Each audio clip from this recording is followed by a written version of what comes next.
Most founders think hiring is about luck, posting on random job boards, praying they find the right candidate, and hoping that candidate doesn't quit in 60 days. And that's why they keep hiring B players who drain their time, money, and energy. But here's the truth, getting better employees is easy once you learn about this one simple shift. And the reason you've never been told about this shift is because hiring and recruiting agencies profit when you're struggling. And I know this from experience. In this video, I'll break down why most businesses are stuck with mediocre talent, how my company, Remote Latinos, has hired over 2,000 people from 40 different countries, and the traps you must avoid in order to hire your next rockstar employee. So let's dive in. One of the reasons most founders are stuck hiring B players over and over again is because they keep hiring out of desperation rather than hiring from abundance. So what happens is that these founders drown in work, or their team is drowning in work, and because they're not proactive,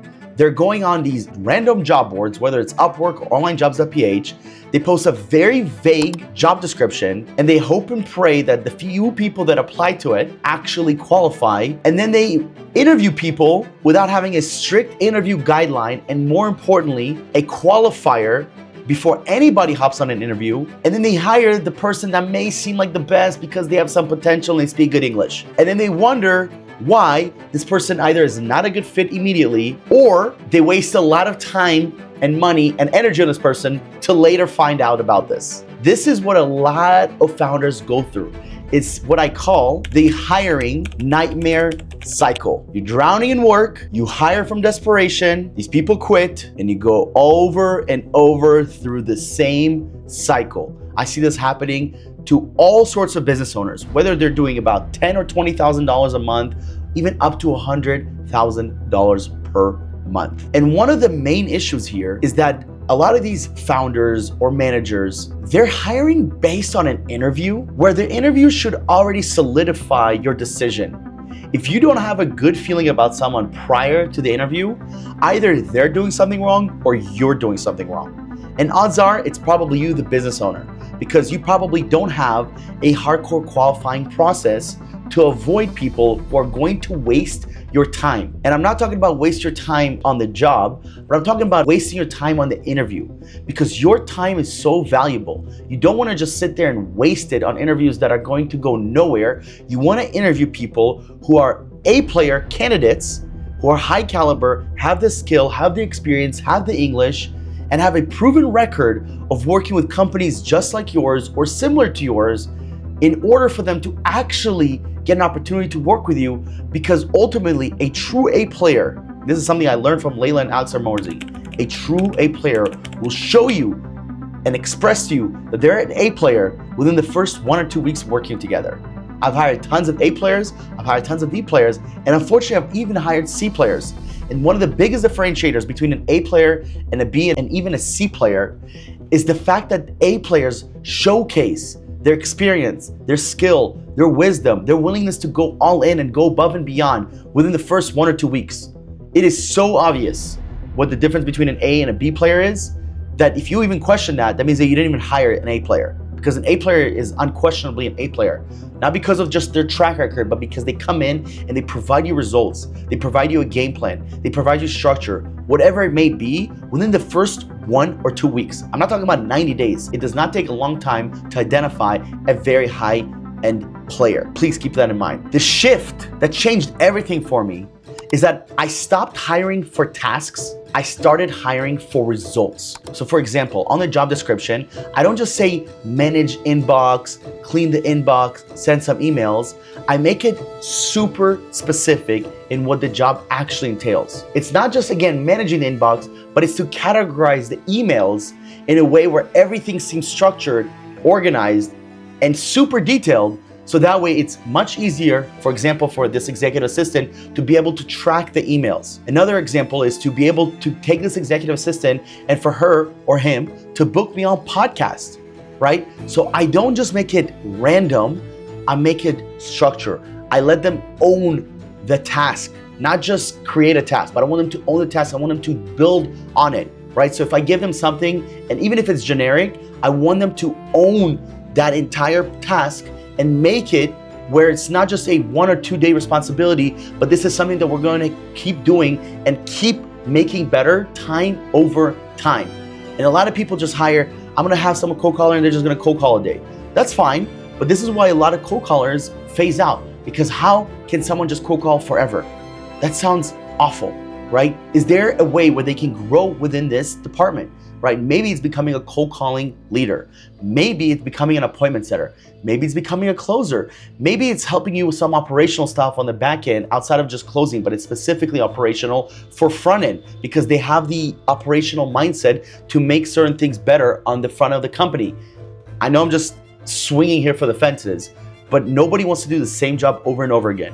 You're not hiring robots, you're hiring humans. You're not hiring task doers, you're hiring professionals that want to level up, they want to increase their value, and they want to get paid more. Otherwise, just hire a bunch of old people or automate your whole business with AI. It's not impossible, but good luck scaling beyond $100,000 a month doing that. It's gonna be pretty difficult. All the companies that I know that do several hundreds of thousands of dollars per month, and some of them even work with us that do millions of dollars per month, have a high caliber, highly skilled, highly functional offshore team, whether they're beginner level, intermediate, or advanced. And this is something that made me realize, I'm like, well, I don't wanna hire the beginner level because those are very easy to find. I wanna go for the intermediate and the advanced level because the intermediate, the way I see it, are B players that hopefully have A player potential.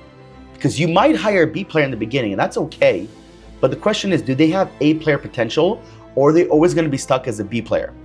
And the good thing with a B player is that they're consistent and they're gonna deliver results. The bad thing with a B player is they're never gonna go above and beyond. They're someone that you can rely on, but not fully rely on when you need them most. And they might phase out as the company grows. You might outgrow them. This happens all the time with B players. They get stuck, they're not leveling up, and guess what happens?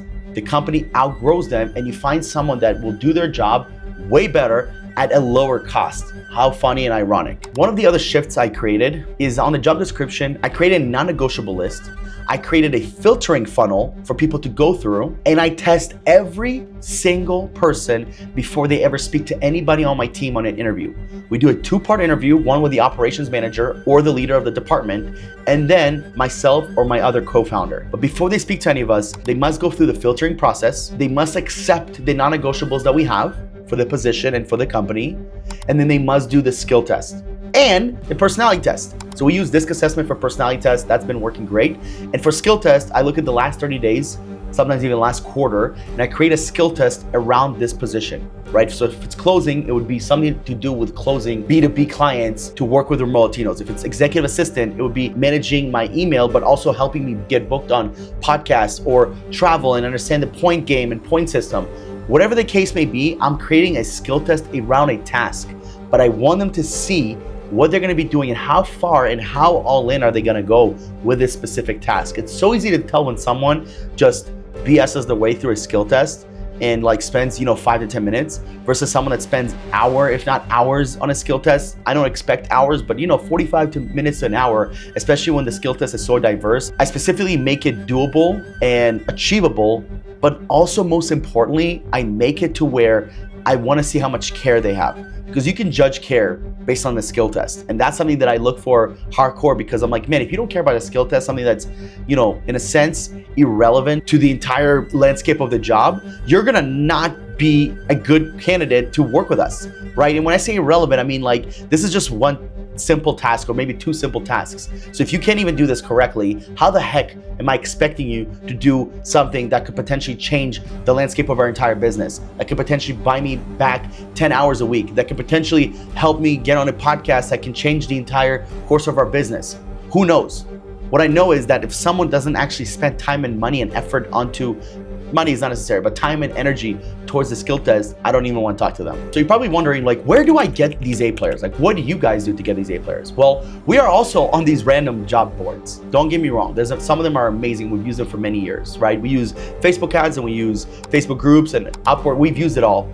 However, if you're a business owner that doesn't have time to go through this entire process that I just went through, specifically building out this filtering funnel, maybe doing this skill testing, whatever the case may be, this is exactly what we do at Remote Latinos. We actually specialize in working with businesses that are looking to scale with an offshore remote team, specifically finding A players that can come in and close more deals, set more appointments, edit your videos, and heck, even manage your entire life as an executive assistant. We've done this for thousands of businesses, and we're looking to help many, many more. We have a talent pool of over 50,000 people that have applied to work with us over the last several years.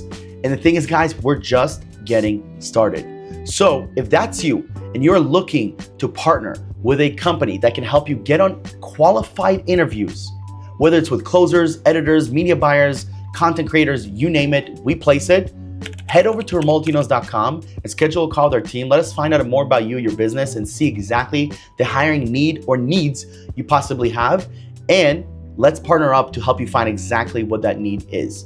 I'm really, really excited to be working with you. Let me know in the comments below if you guys have any questions. Like, comment, subscribe, and I'll see you on the next video. Os.